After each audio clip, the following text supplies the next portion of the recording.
Otherwise تو عامر کوئی بھی کوئی شلاش بھائی اگر بھائی تو کوئی بھی میرے جیسا بندہ بھی اٹھ کے کہے گا ایشور مجھے بھی وید چاہیے مجھے بھی چاہیے, وہ کہے گا کہ جا کام کر. سمجھ میں آ گئی. میں آپ کو وہی بات بتانا چاہ رہا ہوں. دیکھیے آپ کے یہاں جو نبیوں کا جو حساب کتاب ہے نا, وہ یہ ہے کہ ایشور اللہ جو ہے وہ نبی بنا کر کے بھیجتا ہے, لیکن ہمارے سناتنیوں میں یہ نہیں ہے. اور آپ اصل میں کیا ہے کہ آپ لوگ کیا پھنس نہیں چکے ہے ہیں. بنا کے میری بات سن لیجیے, سمجھ غلط لیجیے آپ میری غلط بات. آپ نہیں غلط میری بات سنیں. میں جہاں پوری میں بات کر لوں, سناتن اس کے کے بعد پوری میں بات کر جہاں لوں, نہیں پھر آپ میری غلط بات سمجھ لیجیے گا. آپ سمجھنے کی کوشش کیجیے میں جو بول رہا ہوں. نہیں بڑی غلط ہی امپورٹنٹ بول رہے بہت امپورٹنٹ بات کر ہیں. رہا ہوں. چلیں کر لیں غلط بول رہے ہیں کر لیں غلط ہی بول رہے ہیں, آپ کوئی امپورٹنٹ بات بھی نہیں, غلط غلط بول رہے ہیں. مجھے آپ صحیح کر دیجیے گا بعد میں. ٹھیک ہے میں آپ ٹھیک ہے مجھے صحیح کر دیجیے گا. آپ سن ٹھیک لیجیے. میں یہ کہنا چاہ رہا ہوں کہ آپ لوگ ابھی نبیوں کے چکر میں پھنس چکے ہیں. وہ اس لیے پھنس چکے ہیں, اور وہ اس لیے پھنس چکے ہیں کیونکہ ہمارے یہاں جو ہے ہر ایک منشیہ جو ہوتا ہے, یعنی کہ آپ اور میں بھی ہوں, وہ ایک نبی بننے کے قابل ہیں.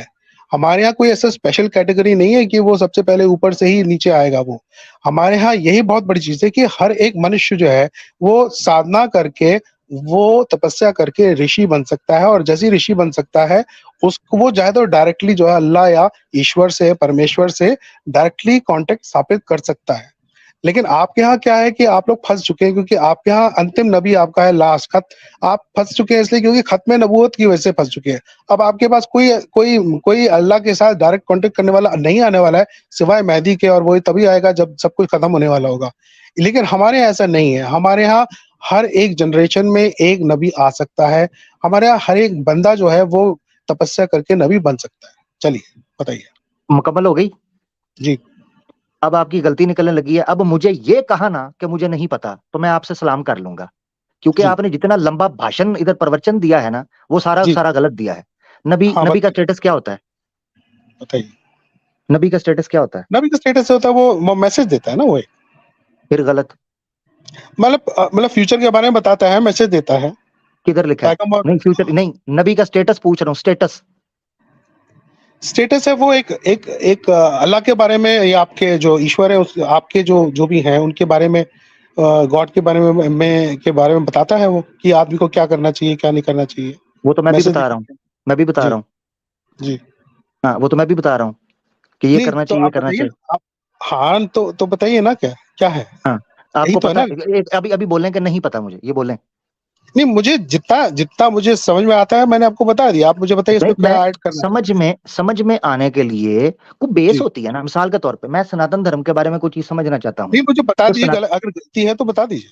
تو جب بتانے لگ اسی لیے روک رہا تھا اس وقت. آپ کہہ رہے تھے میری بڑی انپورٹنٹ بات ذرا مکمل کر لیں دیجیے گا, بعد میں ٹھیک ہاں کیجیے گا, ہاں اسی لیے میں روک رہا بتا تھا کہ دیجیے. میں اسی لیے کہہ رہا تھا کہ غلط چیز کہنے سے بہتر یہ آپ پہلے سن لیں, کیونکہ میں نے بعد میں آپ سے پوچھنا ہے. ابھی ایک سوال پوچھ لیا, ابھی دوسرا پوچھنے لگا ہوں تاکہ میں ہاں کنفرم کر لوں. آپ کو پتا آپ نے ایک ہاں جملہ بولا کہ آپ کے لیے نبی آنے کے لیے پہلے اللہ بنا کے بھیجتا ہے, اوپر سے بھیجتا ہے. یہ کس جگہ ہاں. پہ لکھا ہے کہ آسمان سے نبی اترتا ہے؟ نہیں اترتا نہیں ہے. ہاں کدھر لکھا ہے؟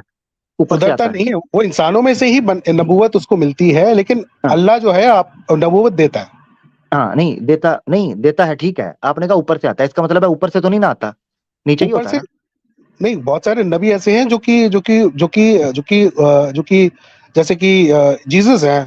ان کو وہ اوپر ان سے کو آئے ہیں. تو ان کو تو پھونک مار کر کے جو اور ہے میں کیا پوچھ رہا ہوں, شرمگاہ میں پھونک مار کر کے اس میں میں میں ڈالی ہے میں نا. وہ بھی پوچھوں گا نا, شرمگاہ کا پوچھوں گا آپ سے, جی پوچھوں گا نا شرمگاہ کا, وہ بھی آپ کو حوالہ نہیں بتا کہ وہ شرمگاہ نہیں میں وہ پھونک ہے. ہاں ٹھیک ہے وہ ہم لوگ اس پہ ابھی پڑھنا نہیں چاہتے ہیں, کیونکہ میں تو بھی اسی آپ لیے کے روک رہا میں تھا. آپ سے سمپل, میں یہ آپ سے بول رہا کیا ہوں سوال کہ پوچھا ہے؟ نبیوں شالش ہمارے بھائی یہاں. شالش بھائی جی میرا پیارا بھائی شریمان, آپ سے جی سوال بولیے پوچھا ہے. اوپر سے بولیے. آتے ہیں, آپ نے یہ جملہ بولا تھا کہ آپ کے لیے نبی اوپر سے آنا پڑے گا. وہ جب تک نہیں آئے گا اوپر سے آتا ہے, اللہ بنا کے بھیجتا ہے, آپ لوگ پھنس چکے ہوئے ہو. اوپر سے آتا ہے, نہیں یہ کدھر ہاں لکھا ہے بالکل قرآن میں اوپر سے آتا ہے؟ نہیں, بنا اللہ کی مرضی کے کیسے آ سکتا ہے کوئی نبی کیسے بن سکتا بنا ایشور کی مرضی کے کوئی رشی بھی نہیں بن سکتا, چاہے جتنی مرضی تپسیا کر لے. بن سکتا ہے ایشور کی مرضی کے بغیر؟ نہیں, خیر مرضی کے بغیر تو نہیں کر سکتا ہے, لیکن آپ کے ہاں یہاں تو ایک بس پری ٹھیک ہے, اب ڈیسٹینڈ واپس ہوتا نبی پہ ہے. آ جائیں. اس لیے وہ آرگومنٹ میں نے پری آپ کو بتایا. ڈیسٹینڈ ہوتا ہے آپ کے یہاں. شالش بھائی جی آپ وہ آرگومنٹ پیش نہ کریں جو سناتن دھرم یا ایشور کے اس کانسیپٹ کے اوپر بھی جائے جو رشی ہے. رشی جتنی مرضی تپسیا کرتا رہے نہیں بن سکتا. وشو نہیں مترا جو ہے اتنی تپسیا کرتا دیکھیے رہا, نہیں مانے کا اس ہوتا کے ہے. پاس بھیجیے. میری بات سنیں, کہی گئی کتنوں کی تپسیا بھرشٹ کی گئی,